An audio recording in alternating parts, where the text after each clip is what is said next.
I grow in 4 major mediums. I grow in light expanded clay aggregate, also known as LECA. Most of my LECA is in the format known as semi-hydroponics. I also grow in 100% pure sphagnum moss. Some of my orchids are in a bark mix, which is 1 part perlite, 1 part sphagnum moss to 4 parts fir bark. I either mix my own or I buy it from a local orchid grower, Hausermann's in Villa Park. And finally, I grow my orchids mounted on either cork, ceramic, wood, or plastic.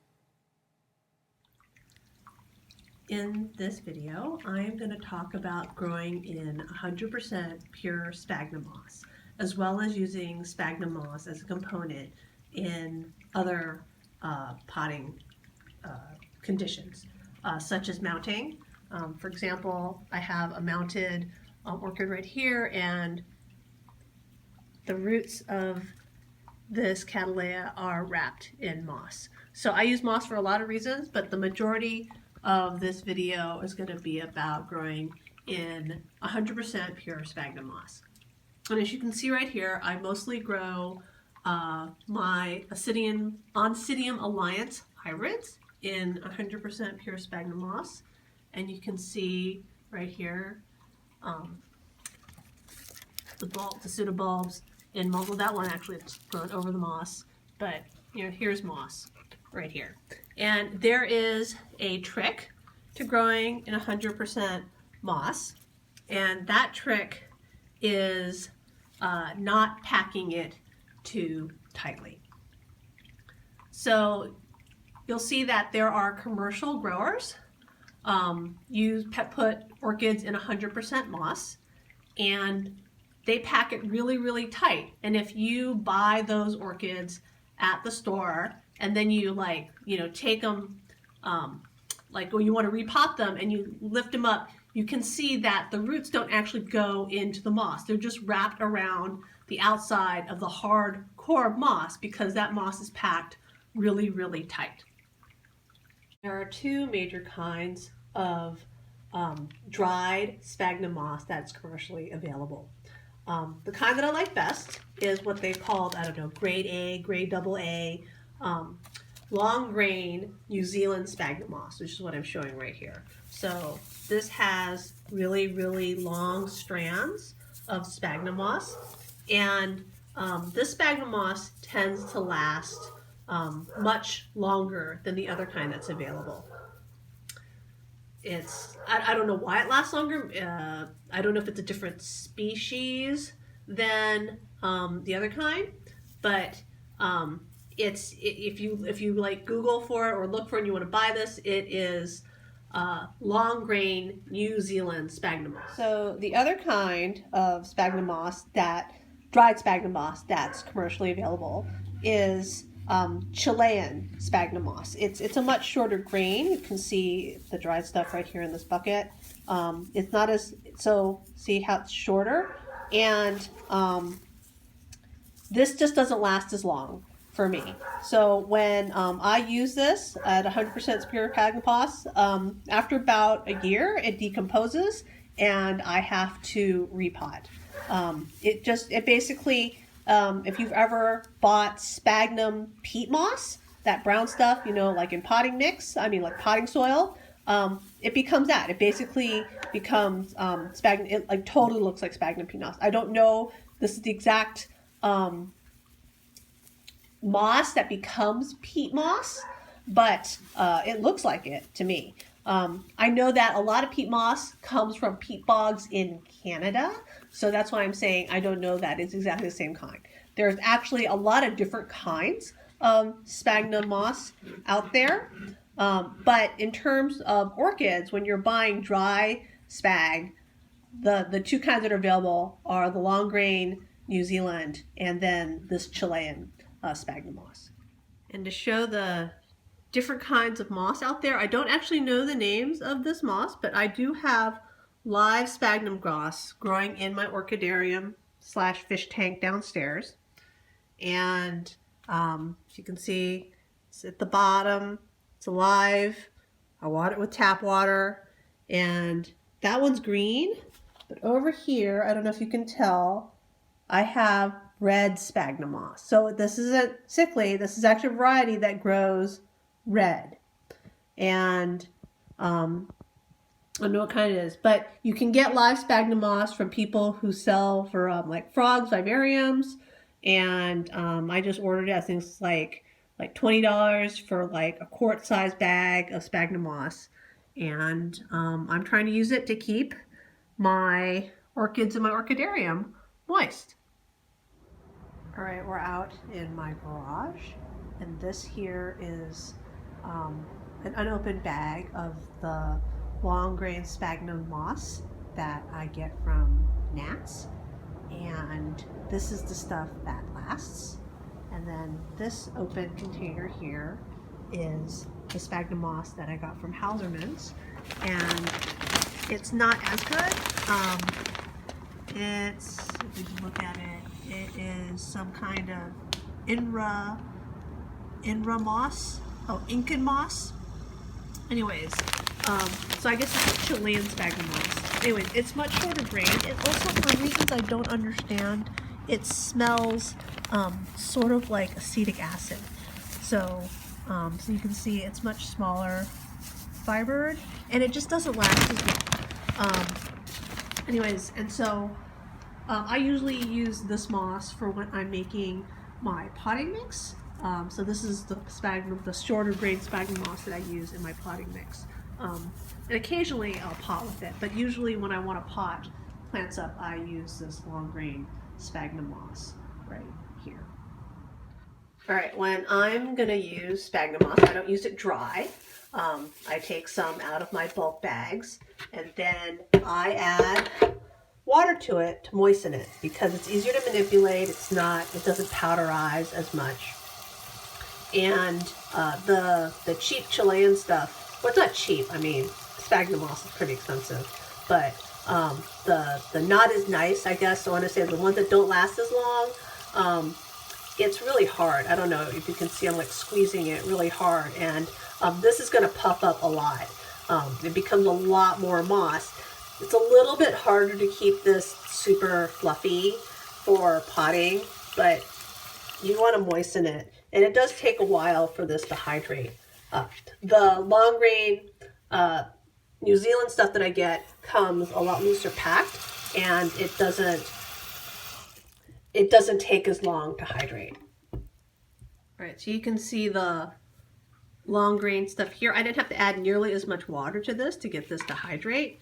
And so there's not a lot of excess water in this bucket, but here's the moss. So now that it's hydrated, you know, it's separated into individual pieces. And if you want to make kokedama, I hope I'm saying that correctly, this is the kind of moss I would recommend using. And you would go through and you'd pick the longest fibers to make your kokedama. I am not going to cover making kokedama here. I'm not very good at it because my hand-eye coordination is like the pits. I just suck at making kokedama. I've tried for my neophonetias or neophonetias, not sure how I say that, but not very good at it. And then over here is the shorter grain Chilean moss, and you can see there's a lot of water, and it's still not hydrated, so it's still got like big chunks of moss, like right here. This is like a solid mass. It's very firm. I can't actually, have to pull it all apart. It's very dense. And before I use this stuff, right, I'm gonna like squeeze all the water out of it before I use it, because you don't want it like sopping wet when you pot up. So like I said, there's a trick for using 100% sphagnum moss and growing well in it.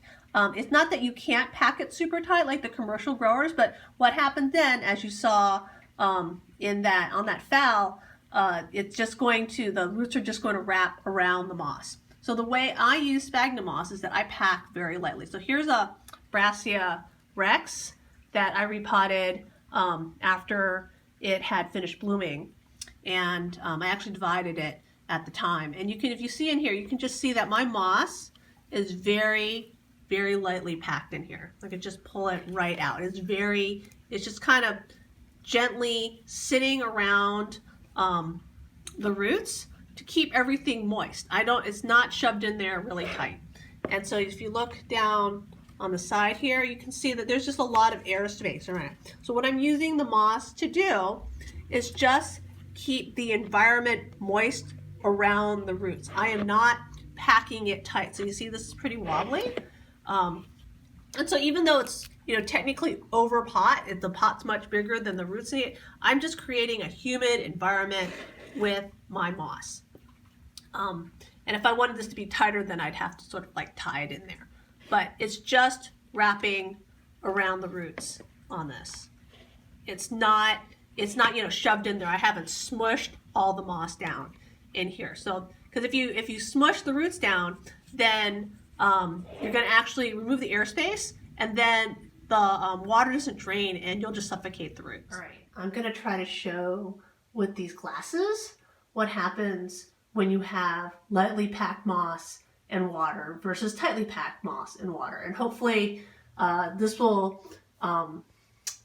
be a good empirical example for why I do the lightly packed so that my roots can breathe. So you can see right here I have loosely packed moss, and if I add water to it, you can see like the water's like going around everything, right? I've moistened it up, and if it wasn't a glass, the water would drain out, or like here, I can pour it out. And then the moss is moist, right? The roots will have a moist environment around them, but they can still breathe because up top where I poured out the water, right, there's airspace for the roots to respirate. Here I have really tight packed moss, and you can see like it takes a lot more water down in there to get water down to all the levels.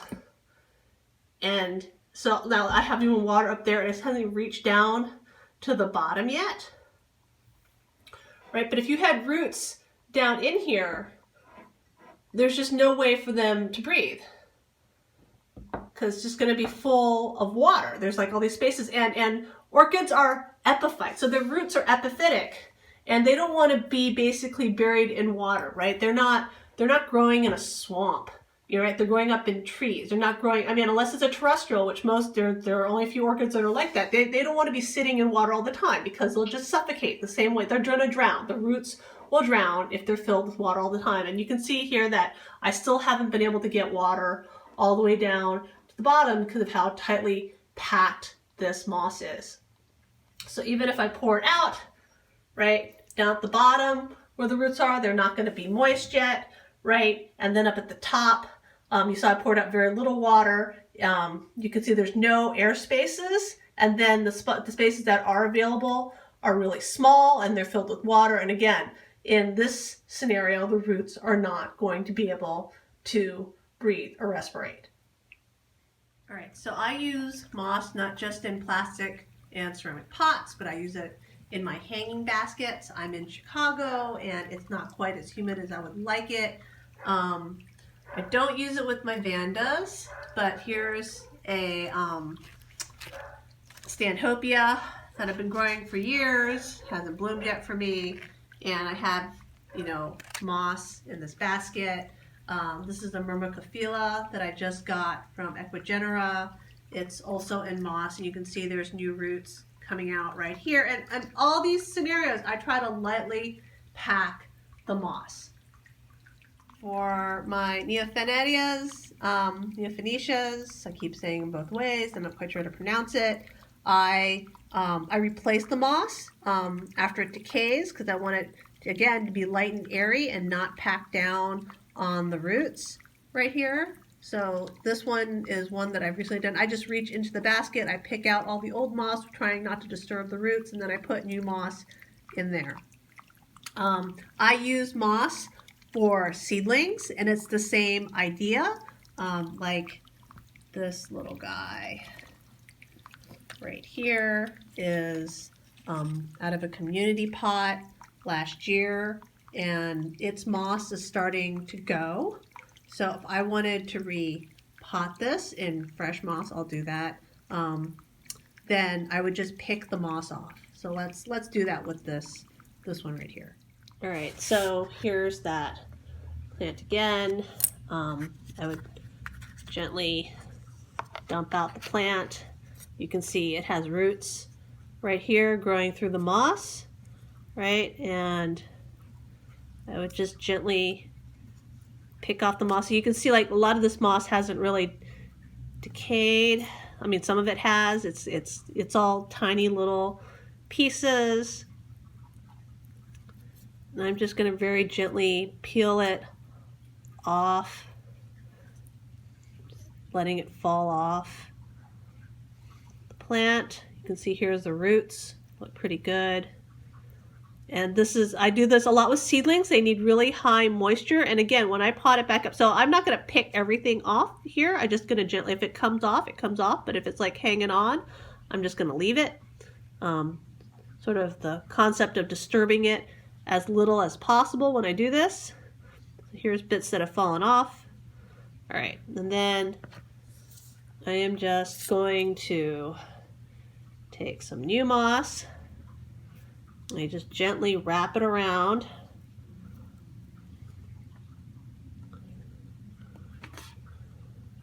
Gently wrap it around the plant. Try to size it up to see that it fits the pot size. And then I'm just gonna place it back in gently as possible, as little disturbing, don't break any roots, yada yada yada. And gently tuck it in. So I don't want to pack it in tight because I want to be able to let the roots breathe. So you could see that when I unwrapped this, originally it was loose enough, and so even though this moss is pretty wet, right, none of my roots are suffocating. The roots are going through the moss, not around the moss, because I didn't create a hard core of moss for it. And so there you go, that seedling's been your pot. I also like to use 100% sphagnum moss on my Asian Cymbidiums. So you can see this one here is due for repotting. The old stuff is really decomposing, it's grown some mold up top, but you can see the roots underneath look pretty good, right? And again, here I would just kind of shake off the old moss, which is really going, oh, and some of the roots are not so good, right? And then I'll just clean it up and I'll put it actually probably back. So you can see I have moss all the way down in here. I don't know if this is the long, once the stuff gets old enough, I can't tell if it was the long grain or the shorter grain Chilean stuff, but it's the long grain stuff I want to say lasts me maybe 2 to 3 years, and then the short grain stuff lasts about a year. But again, when I repot this, I'm going to lightly pack it. I am not going to squish it in super tight because I want the roots to be able to breathe. All right, besides Cymbidium Alliance hybrids, I also grow Dendrobiums in 100% moss. So this is a Nobly type hybrid, and you can see it's in moss. And again, it's the same concept, and it seems pretty happy, lots of roots.